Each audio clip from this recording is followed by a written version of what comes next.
Have you ever wished you could preserve every cherished memory without all the clutter? Well, today on Always Ageless, we have just the solution for you. Welcome back to Always Ageless, the show where we explore timeless wisdom, innovative ideas, and inspiring stories to help you live your best life at any age. I'm your host, Valerie Van de Zilver, and today we have a truly special guest joining us. Joining us today is Ellen Goodwin, the dynamic co-founder of Artifcts, a groundbreaking company dedicated to helping individuals and families digitally organize their cherished belongings and capture the memories and stories behind each special item.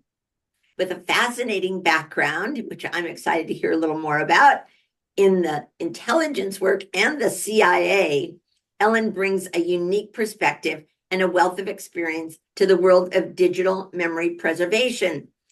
Artifcts offers a myriad of services, which Ellen's going to tell us more about. So I don't want to tell her everything because she knows it much better than I do, from customizable memberships, from innovative QR codes to personalized concierge services, specialized tools for professionals. So whether you're a traveler, you're a photographer, you're a student, or you're downsizing and need to get rid of all the clutter, but just can't bear to let go of the memories, Ellen's story is for you. Artifcts provides the perfect solution to keep your memories alive without the clutter. And I wish I had known about Artifcts a couple of years ago when we were doing this with my mom.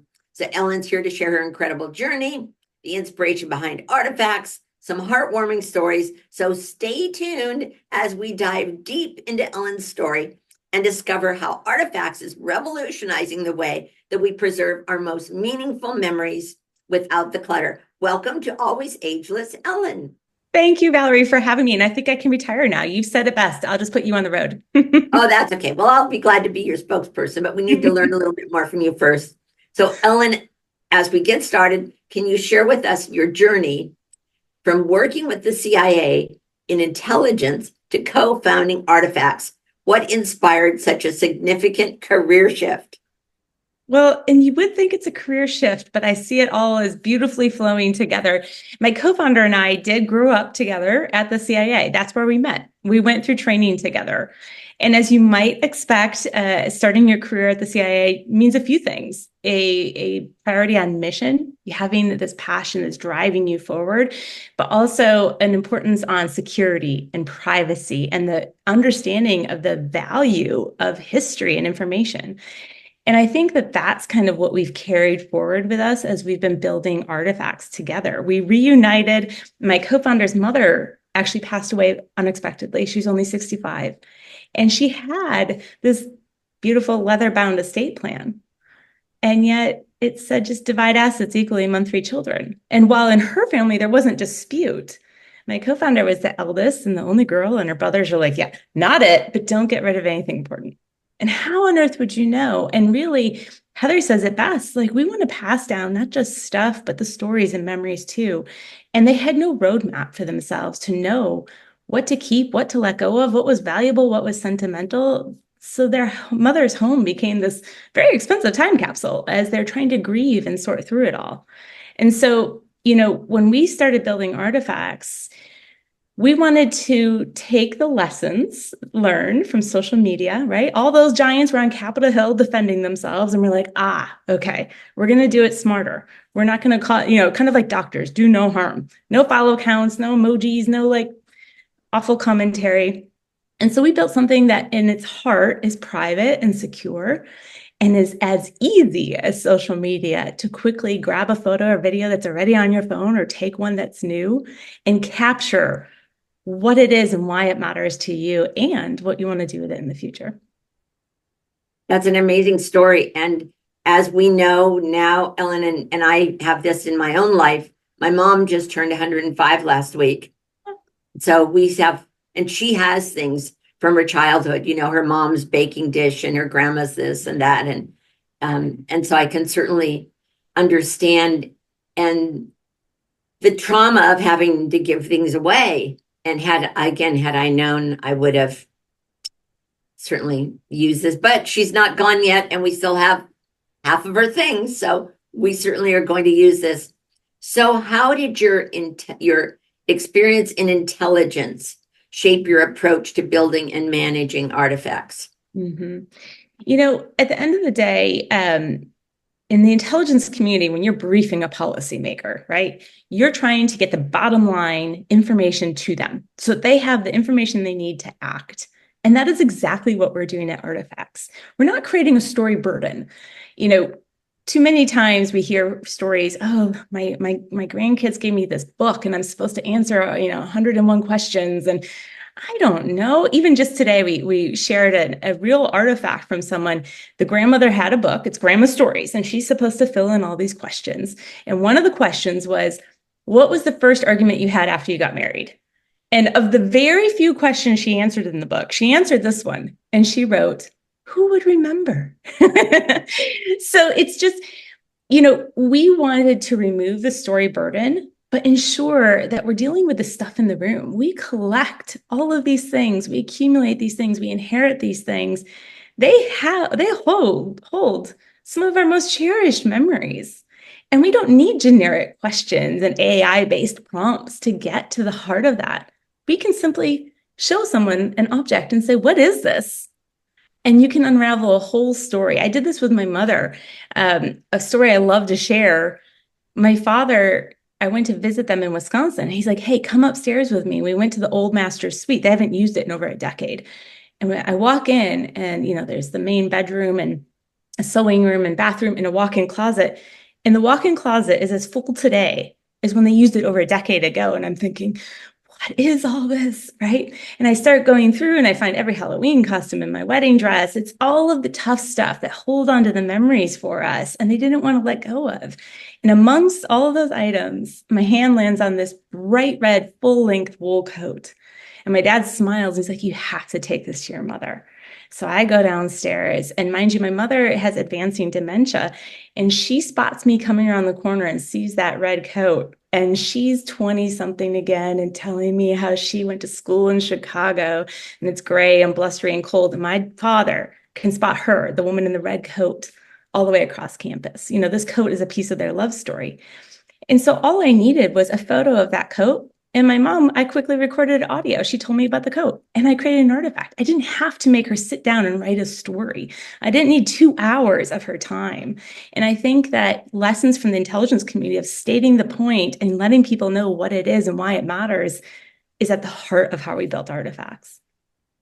That's interesting. And you were both, the two of you, and your co-founder is Heather, is that correct, her name? That's correct. And you worked together in the intelligence community. We went through training together, and we both had unconventional careers, I would say, as analysts. Unconventional in the sense that both of us very early on in our careers were actually intelligence briefers. I briefed for over a year, a cabinet official in downtown DC, and my co-founder was a briefer for 6 months over in Afghanistan. And so us communicating ideas and using that to, support action on the ground is something we're well trained for. And you must have so many stories with that. We could probably have another show just talking about your experience, but that's not what today is about. And you've told us about your, and I can tell that as we go through this, things you talk about, all of a sudden I'm thinking, oh yeah, that happened to me. And oh yes, I have a dress that my mom made me that I still have in storage from high school. And we should talk about that together before she's gone. My mom, as I said, she's 105, so I'm not going to live a whole lot longer. And all these stories that I'm still have to tell. So how do you balance your personal life and your professional interests, especially when you're building a company that's so personal to so many people? Yeah, I mean, we talk about work-life harmony. I don't think there's such thing as balance, but harmony. And I think great that word. Yeah, great term for that. It's much more logical to me, the harmony aspect.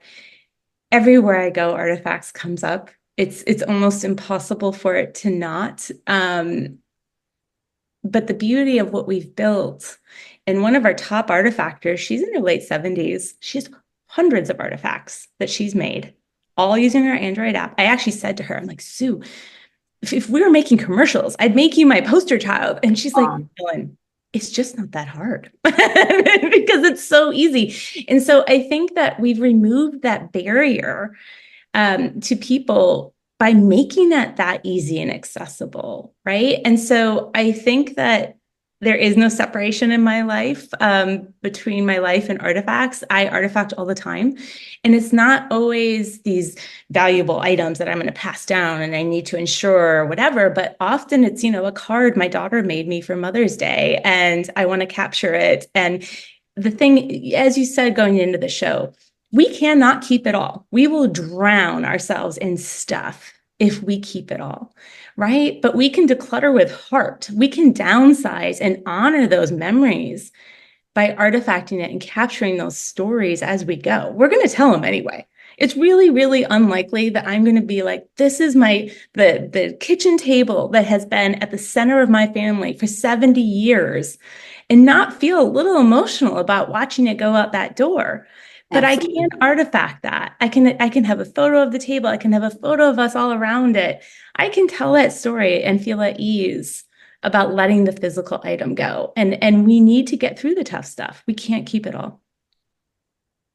What was the original vision for Artifacts and how has it changed and evolved since then? I mean, it is wild when you create your thing and put it out in the market to see what happens, right? And originally, and this is still true, but the original scope, which was much more focused on the fact that as we've digitized in the world, we have done less to ensure that we're protecting the valuable items in our homes. We do not take home inventories the way we should if we want to make sure that we have insurance coverage that's appropriate. We do not fill in those tangible assets memorandums in our wills. So what we end up doing is we create burdens on ourselves when there's an emergency. Look at all the hurricanes. Like, do you even have a photo of the things you've lost that you need to file a claim for? But the reality is we are passing down a burden more often than not. It's a house full of stuff like Heather went through, my co-founder, and no one knows what to do with it. Instead, you could be passing down the legacy, the stories, the memories, right? So we were very focused in the beginning and still are on insurance and estate planning, but that's expanded as we've seen how people are using artifacts.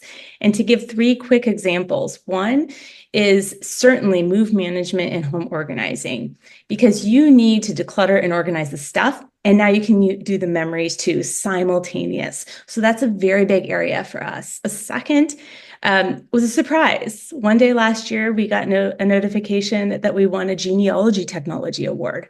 And I turned to my co-founder, I'm like, are we genealogy technology? And she's like, no, we are today. But the heart of it is that genealogists, if you're not a genealogist, if you don't identify as that, you might be intimidated by going into genealogy software and looking at trees of information about your family and hundreds of documents. And it's disconnected stories. But if you can tell that story in a soundbite that's, fit for our current attention spans, in a very friendly format, your family can pay attention to that. And the third surprise, and I think that this speaks to artifacts at every life milestone, makes sense. We received this year a Mom's Choice Award because an influencer used this as a baby book. And how brilliant is that? Starting from baby and wedding, all the way through your life's moments, all the stuff that passes through, you can capture those memories and moments. And in artifacts, you can even view them as a timeline and you can watch your life fill in. And I think that's pretty beautiful. So these are some of the unexpected but delightful turns that we've seen with our technology. And you have a variety of membership plans. Yes. So how did you determine those and tell us about those? When determining membership plans, if you're not in the business, I'm telling you, it's an art, not a science. There is some science, right? There's a reason why everyone has a small, medium, and large in the world for consumers to choose from. But for us, what we knew at the outset is there had to be a free option, not only for you to try us where you like to work. My mother likes to work on an iPad, right? She doesn't like to use her phone. She doesn't like to use desktop. iPad. So try us where you like to work. So that's part of it. But by having the free option, it also means that you can always privately share your artifacts with loved ones and they can create a free account to privately view them. And that was really, really important to us. By default, everything on Artifacts is private, right? You create an artifact, it's private unless you share it. Every setting says no, right? Unless you change it. We don't sell data. We don't have ads. Then we have two membership options. One is kind of a light, which we thought people, as they're trying to get to know us, would use more. So it's only 30 artifacts. And then we have an unlimited, which is unlimited artifacts, but also is actually 4 memberships. It gives you yours and 3 to give away to whomever you choose. Family, friends, random stranger on the street. But this is how we ensure someone maybe doesn't have credit cards if they have dementia or other issues, right? So give them one. Maybe they're like my brother. My brother would actually put everything in the dumpster. So he gets one so I can have him collaborate with me, right? So you can bring in others that you want to have in your artifacting community. And then you have QR codes. What is the purpose of having QR codes? I can kind of guess, but tell us about that. So QR codes are nothing new, but COVID sure made them a lot more valuable. The reality is that what we're struggling against is we have a digital existence and digital materials, and we have the stuff that's in our house, and we want to connect the two together. And so when you create an artifact, you can just click print, and you can print a QR code, and you can slip it inside the frame, the picture frame. You can put it inside the box, and that way someone comes across it. Not only do they know it's been artifacted, but they can scan it, and up will pop the story. The QR codes then link the digital artifact with the physical one. We also, because I told you about home organizers and downsizing and move managers, they came to me and said, Ellen, I do not have time to print and cut and stick. So I need stickers. So this year we actually released QR code stickers. So if you go on our website, you can actually purchase QR code stickers. So you can just stick it on the item, you scan it with the camera on your phone, and it says, do you want to attach this sticker to an existing artifact, or are you going to create a new one? And off you go. So it's super, super easy, but it creates that physical remnant that connects it to the digital life.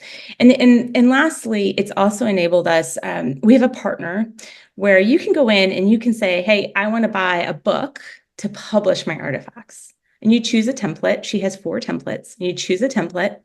And then you go into your artifacts collection. You're like, I'm going to do one. So I'm going to do one this holiday about ornaments that I've had from my childhood. And right. So I'm just going to choose all of my ornaments. I'm going to click share and I'm going to send it to the bookmaker. She will lay them out in the template and send me the book. And so the QR code. Great idea. Yep. What a great idea. It makes it so you can spend your time on creating that artifact and the memory and the story and not worry about then later building the book, right? Like it's a labor intensive process. But the QR codes can go in the book too. So if your artifact has video and audio or extra photos, you can get all of that great content in your book. So what is the difference, Ellen, between someone doing this or just doing like one of those books that you send into, a company and they make a book for you?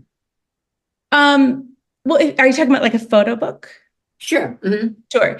So photo books tend to be moments in time and photo intensive, right? They're very light on the story. They might have a caption. Once in a while, they have a paragraph, but the intent is by theme, our trip to China. It's kind of intuitive why this book exists. With artifacts, it's something very different because every item in there has its own story. And so it's a very different experience. It almost leans more towards memoir than it does to photo book. So for the benefit of our viewers and listeners, tell us exactly how does artifacts work? When you save something, do you also tell the story at the same time? So when you create an artifact, so if you're on mobile, you can go right to your photo gallery and choose, I'm going to choose these 3 photos. Click share. Don't choose Instagram or Facebook or text message. Choose our app and it'll walk you right through. So you can rotate the photos, crop them, whatever. And then it has only a few required fields. You have to name it. So you can name it my mother's diamond ring. I don't know. You have to pick a category. It's a drop-down menu. You can type ring and you can choose ring. You have to add a few words. This is where the story burden is what we talk about. You can add 5 words. You can add 5,000 words. However much of the story you want to put there, you can. You can use voice to text on the app, or you can actually type it out. And then you hit save. There are tons of optional fields, and that's a whole nother category, right? When we're talking with people who are downsizing and selling items or putting them into storage or moving them, they might add optional information. They might add dimensions or weight, so they have that information readily accessible, right? I see. So there are tons of optional information, but at its heart, you just hit save and then you added that to your collection. And then from there, you can decide what you're going to do with it next. It might end up going in a book, but you might just share it with friends and family and they're going to call you. They're going to say, that is hilarious. That's amazing. That's whatever. And you're going to start a conversation with them. You might share it with your estate planner. You might add it to your insurance policy and say, hey, I want to make sure this is covered when you talk to your agent. Things like that. So it's almost endless depending on your imagination. Absolutely. My father sent me an artifact last week of a ruler. And I was like, I know where that is in the drawer. And I was like, that's interesting. Dad artifacted a ruler, but had a great story about this cheese factory that doesn't exist anymore in Wisconsin. And it was just, he was capturing a piece of my childhood with this ruler. You never know what someone's going to artifact. A lot of people do start with their more valuable items because they want that peace of mind that they've been recorded. But people very quickly go into purely sentimental. And that's where the really amazing stories start to unfold. Yeah, this is incredible. My mind is spinning, thinking of all the things I can do and that I can share with our guests. I mean, one of our Artie community members has written us 3 times to say, I beg you, do not ever introduce emojis. Because her point is, if there's emojis, then her son, when he sees her artifacts, will just heart it or thumbs up it and won't text her, won't call her. And I think that's really, really interesting aspect of the human connection capabilities of artifacts. We are getting to know each other better now. We tell people we're changing our relationship to stuff by asking you, what is this? Why does it matter? And to each other, because you're going to know each other better now by virtue of sharing and resharing these really cool life moments. Yeah, I have some stories I'm going to save to a little bit later in our show, but my mind is just spinning. You kind of wonder, like, why isn't everybody doing this? So we'll get to that point. Artifacts for Professionals is one of the facets of your program. How does this service cater specifically to a given profession? What are some of the professions that use you the most? I know you said that you had a call before ours, an interview this morning with someone else. So tell us what industries have shown the most interest in this and use it the most. Yes. So Artifacts for Professionals is both a membership as well as a new platform feature set. So what we wanted to do was enable professionals who are in your home, helping you in one way or another with the stuff in the space, to be able to use artifacting as a service to support you. When we released it in July, I was anticipating we'd see one industry pick up the ball and run with it. And instead, in the first dozen pros, we had, and now I just checked this morning, 7 different industries represented in the first dozen professionals. Since that time, in the next dozen, what we have seen is a little surprising. The number 1 industry is actually professional photo organizers.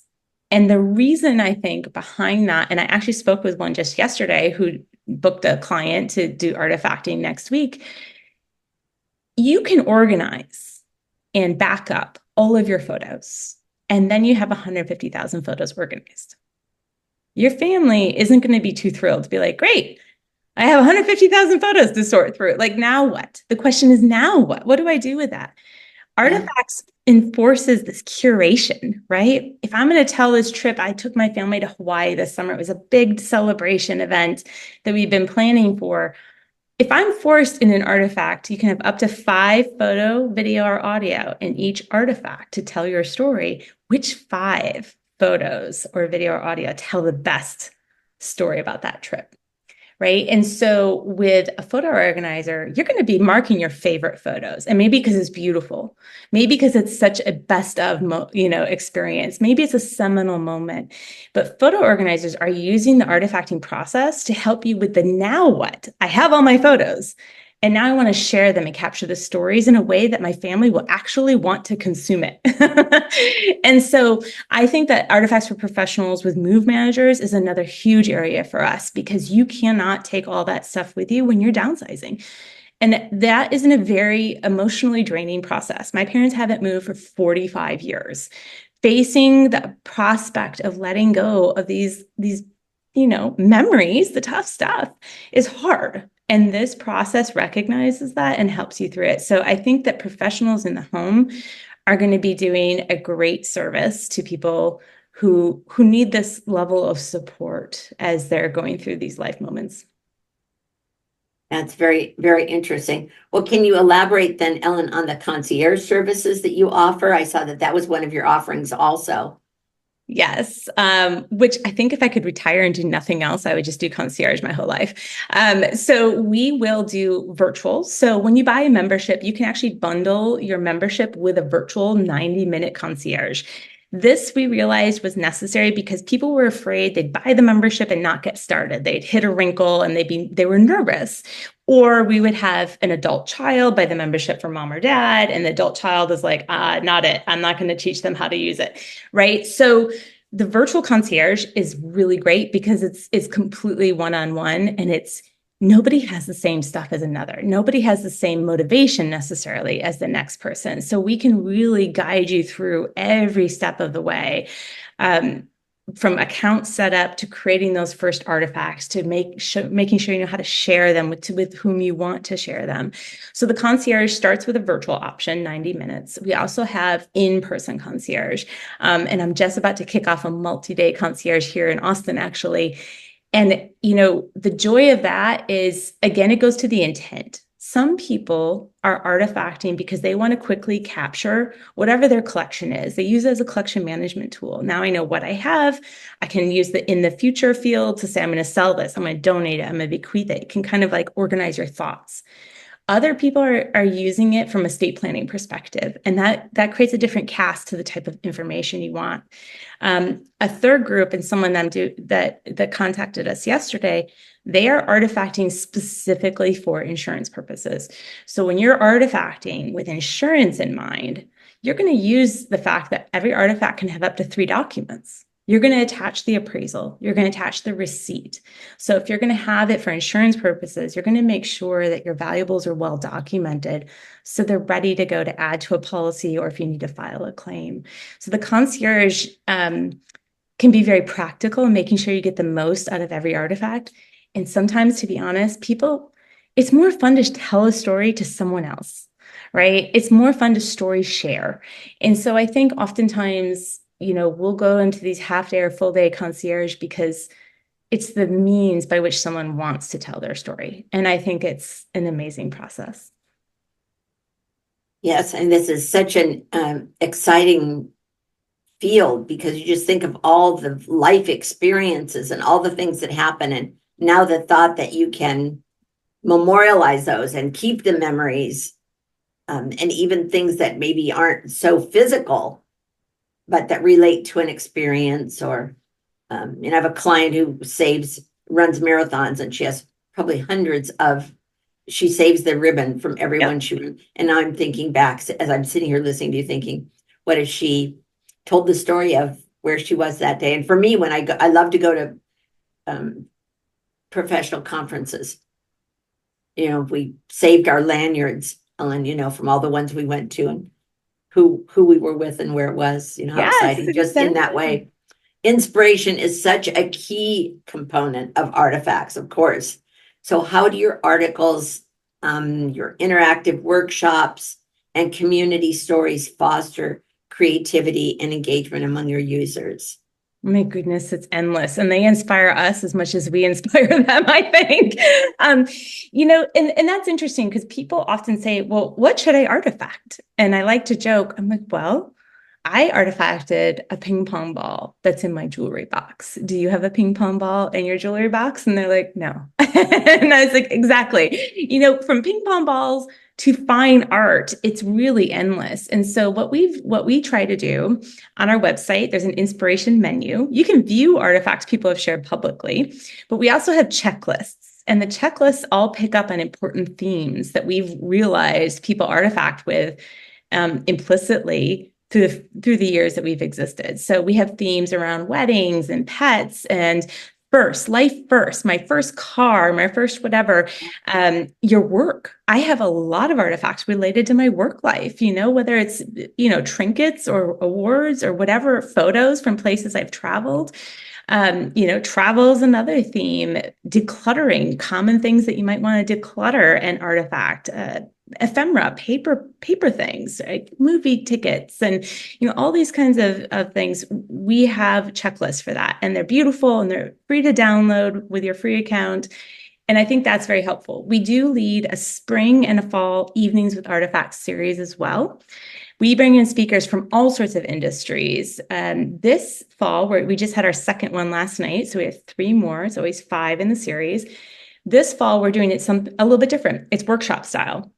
So we're going theme by theme and artifacting and showing you how to artifact specific types of items. So last night we were artifacting photographs, and we were giving people tips on how to artifact photographs. And I think that by being able, lovely thing that is YouTube, posting these videos, letting people watch them and keep them with them as they're artifacting, that's another big boost. And of course, we post silly and serious content alike to Instagram and otherwise. But we're really very connected to our audience, and people write us all the time. I had some two of our articles by Artifacts, our blog. Look at our blog, it's robust. 2 of them came from members that we were responding. So in one case, a woman wrote us, and she was wondering how we take such beautiful photos of objects in our house. She's like, oh, mine look ugly, So we wrote an article about how to take good pictures of objects. Oh. We gave tips, right? And then we actually had a professional photographer who does still life on one of our evenings with artifacts from New York. She joined us. Another person wrote to us, and she's like, I know this isn't what you do, but do you know what to do when my photographs got ruined in a flood? And so, Sure. Oh. We reached out to our colleagues at the Photo Managers, which is a professional organization, and we have brought on an expert, and we wrote an article with her tips about what to do with your wet photographs. So I think that our content reflects the concerns and the experiences of our community, and that's really important. And you think about all the things, the poor people in the recent storms and floods in the East Coast and all the things that they've lost, and what a shame that is. So often what they say is it's so horrible watching your memories get washed away. Absolutely. Right? And it is. I went through a house fire as a child. It can be very traumatic. And yet as human nature, we tend to wait till the 11th hour or when it's too late. So we want to get people into better habits.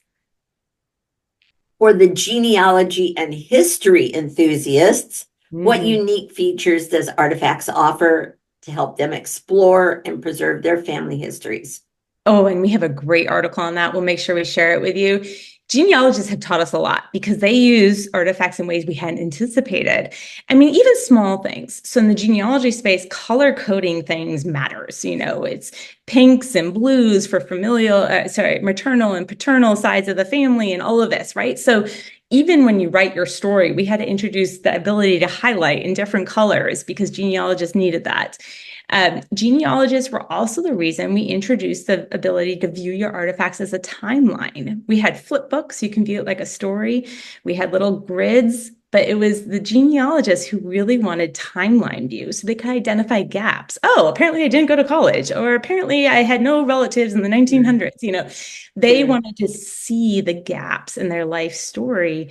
And when we delivered timelines, we also delivered the ability to add time period notes. So I was thinking a note would be, oh, this is the year I was in undergrad at Wisconsin Eau Claire. But no, leave it to the genealogist. They're using it to say, it, go find ... for this year. They're using it as research notes, which is also interesting. Genealogists are also using some of the optional fields in interesting ways. So if they have additional citation materials or supporting documentation, they are putting that as a link inside either the story, if they want everyone to have access in the family who they share it with, or they're putting it in the location. So I added 5 photos of grandma, but here are where the other 1,000 are. Here's a link. Go get them if you want them. So I think that's very interesting because Artifacts is not a photo repository. It's not for 2-hour home videos, right? And so they are sensitive to that fact, but they're giving people access to the rest of the story if they need other materials. So I think that's also really, really smart. You'll also see that genealogists carry forward some of their best practices into Artifacts. So when they add a photo, they add a caption that looks like a citation, that you have formal citation with the person's name, date of birth, and everything. So it's interesting to watch those things. They also they use our @ feature a lot. So in Artifacts, when you're writing your story, I'll give a trivial example. My great grandfather and my uncle had artifacted a photo of him at that artifact, was the person who bought the family harp at artifact of the family harp. So you can connect one story to all the other stories just by doing @ which people are very used to from social media and email and everything. So I think our genealogists are showing us how important stories are in providing people the information they want, the storyline, without overburdening them. If they're looking for more, they can find it, but they don't have to struggle through the sea of all that stuff to get there. Something that comes to mind is that, so you must have the ability for family members from different places to add to this. Is this correct? So there's a couple ways you can do that. For one artifact, so I artifact, the story of the family harp. I can share that artifact with whomever I want. And if they're on Artifacts, I can make them an editor. They can add to that story. More commonly, what we see, especially ahead of family reunions or family get-togethers for holidays, they'll create what's called a circle on Artifacts. So you can create a circle. You can invite whomever you want into it. They can create a free account to join. And then you can all share artifacts together into that circle. Anyone who's a member will see them. So we had a family reunion. It's the 125th family reunion for this family. Gosh. And they keep picking a new theme for artifacting. So one year they did family recipes and people shared artifacts of family recipes. One year they did worst family photo and everyone shared the story behind a family photo that was the worst, right? So they are in their circle bringing together pieces of family history in really cool and accessible ways that all generations can get involved in. So I can see where that would be really valuable. In our case, again, we have, my mom was one of 16 children. So now she's the last one alive. So now with her recent birthday, a lot of my cousins are reaching out and saying, your mom is the only one with the memories. So we better be sure we ask the questions because she's now probably not going to be here a whole lot longer. So I can see where that would be really valuable in a situation like that, where everyone could participate, not only go in and look at moms, but also add their own comments or questions. Yeah. The comments and questions are something that we don't handle directly. That's something that would be a conversation. Although I will tell you, one of the great cheats, again, genealogists discover this. If you share an artifact with someone, you can add a comment. Right. And so they see that and then they'll come back to you. Yeah, I think you're right. I went to visit my great aunt. It turned out to be 6 months before she passed. She passed away just hours before her 98th birthday. And what was interesting is she had downsized to almost nothing. She had very few cherished mementos left at that point. But she, like your mom, was the last of her generation. And I wrote an article about that in our blog. And what was remarkable was she's a feisty old lady. Don't get it. She wasn't all sweet rainbows and sunshine. But when I came to her house, my uncle said, she's not been feeling that great. I don't know if this is going to work out. 4 hours later, she's like, what time will you be here tomorrow? And she had everything out that she wanted to artifact. And one of the most amazing treasures was a photograph, and you wouldn't have even known it was her. But it turns out not only was it her, but she was a Rosie the Riveter. At age 20, she left her parents' grocery store and went to train with the U.S. Navy to weld the surfaces of tail surfaces of Oh airplanes. my, Her own family didn't know this story. oh And my. so her being the last of the generation, like that was one example, but she also had photos that she kept. She drove her parents in their RV herself as a 22-year-old across the country to move them to Arizona. Like, what a thing for that girl to do in that age. Sure. And she had this story, and she had these photos, and she had the story about her brother and the queen visiting, and like it was just surreal what stories she had that the family wouldn't have had otherwise. And we tagged each one Muriel's stories, and we shared it in the family circle. And sure enough, when she passed, everyone's like, "Where are Muriel's stories again?" And they go to the circle, and you can sort Muriel's stories, and there they all were. Right. But she was the last of her generation. And that's where it's like, get moving, folks. Like, this is easy and it's kind of fun. We know, Ellen, because you and I both work in this field, but everyone listening knows also that downsizing and moving can be just beyond stressful. So how does Artifacts simplify the process? Let's help our listeners and our viewers get a picture, no pun intended, an idea of how they can use Artifacts. What's the easiest and best way to use it when they're downsizing and decluttering and getting rid of all of these things? How is the best way to organize it? No, it's a really great question. Good question, huh? The challenges, the most acute challenges in the downsizing and then moving process come in when it's an emergency. You don't have a lot of time. And when you have other actors arrive on the scene that know best. Often these are the adult children who mean well, but they can cause some serious wrinkles in this process. What I tell people is, look, you never know when that moment will come when you're going to downsize. You just don't. It can happen from emergency. It can happen from financial necessity. It can happen because you have an immediate change of heart and you're like, I'm done. I'm moving where it's easier to live, whatever it is.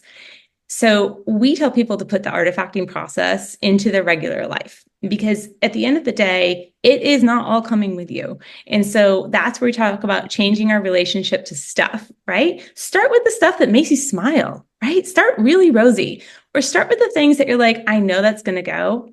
It's going to make my daughter really sad. I'm going to artifact that for her, right? Sometimes you're holding on to things not for yourself, but you think it's for your kids. And I will argue, all those headlines you read that no one wants your stuff, it's BS. And the reason is, how do they know if they want it, if they don't even know what it is, right? And so I think that we should not assume things. We should artifact things and share them with our families so they have a voice too. Do you actually want this? Great. I'm going to put in the future and bequeath it to someone, right? I'm going to get that. And so when you're downsizing, don't make it an emergency. Do this casually. Set a timer. Artifact Tuesdays at 2, right? And take those steps to put yourself in control. And I think that that's the best gift you can give yourself, because you're going to do it on your terms. What great advice. Yes, is that don't wait until the last minute and then it's too late.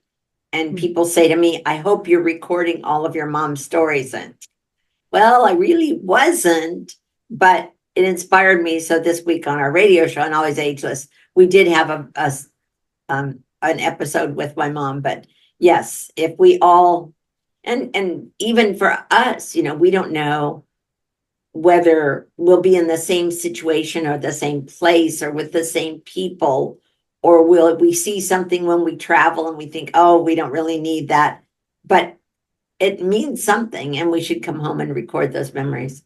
I was diagnosed with cancer on January 2nd of this year. I was diagnosed with breast cancer, and we are recording this in Breast Cancer Awareness Month.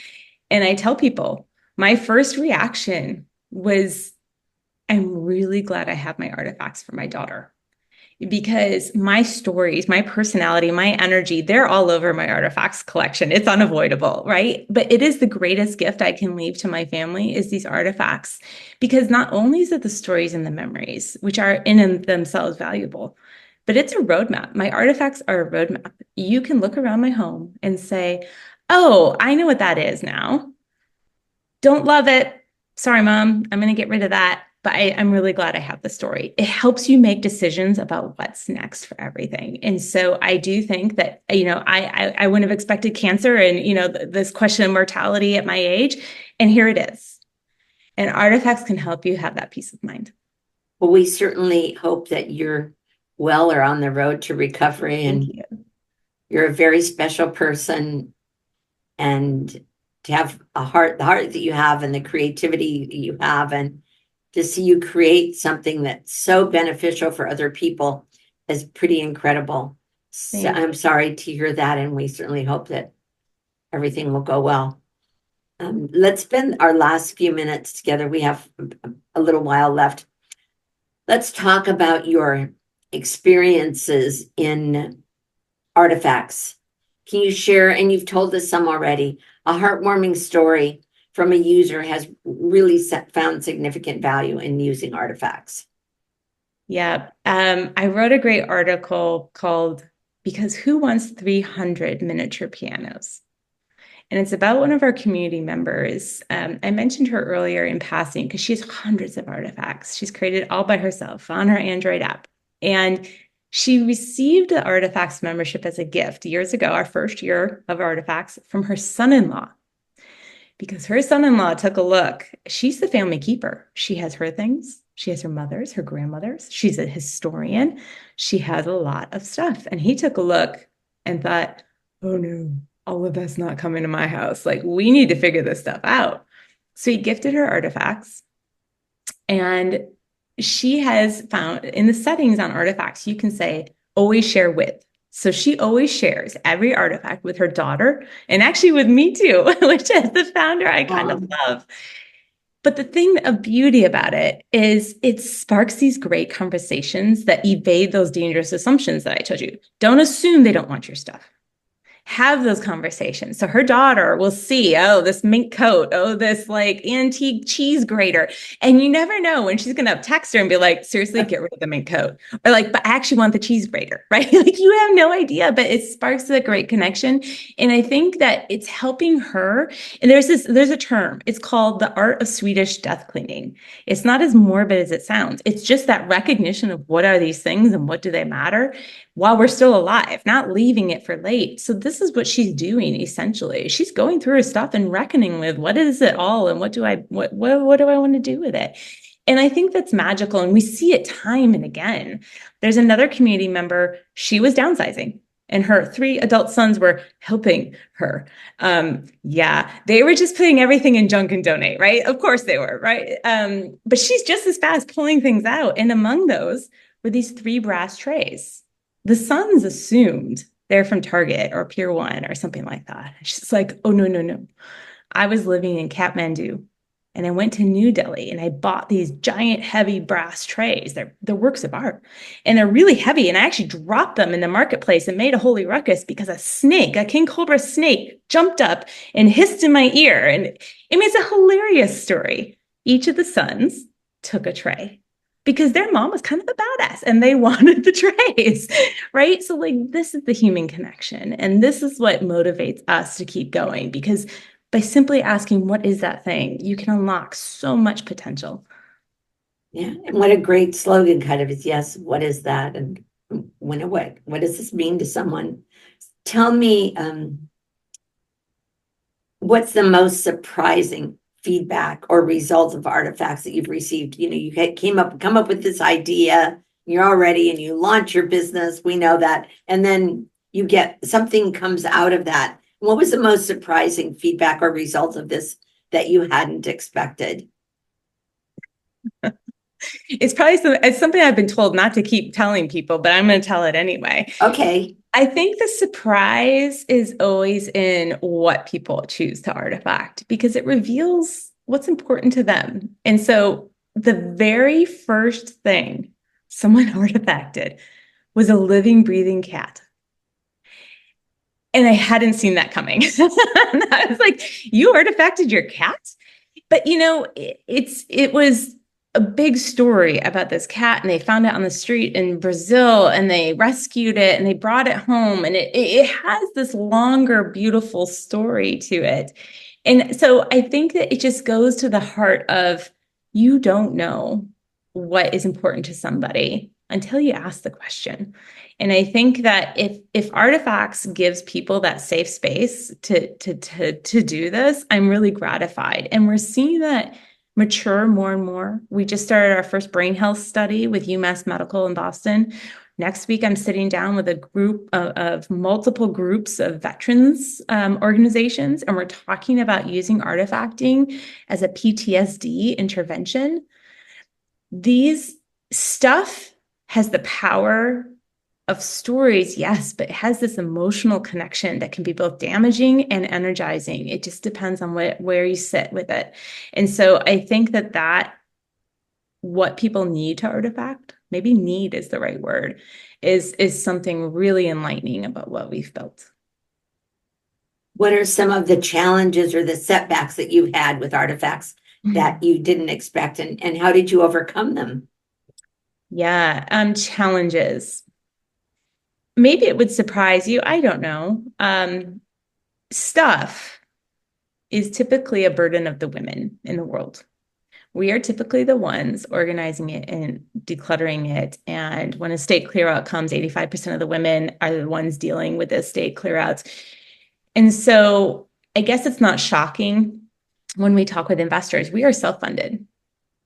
The number of investors are like, I just don't get it. Just throw the stuff in a dumpster. This kind of vibe about it. Like, what's the problem? Just throw it in a dumpster.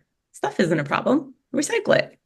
I think that for us as first-time female tech founders of what is now a patented technology has been really difficult conversations with investors and getting them to understand the burden that is stuff today and the joy and the monetary even possibility of it in the future. And so that's been an interesting challenge for us as entrepreneurs. And how do we manage that with persistence and conviction that this is going to make a difference in the world, and finding the right strategic investors to back us?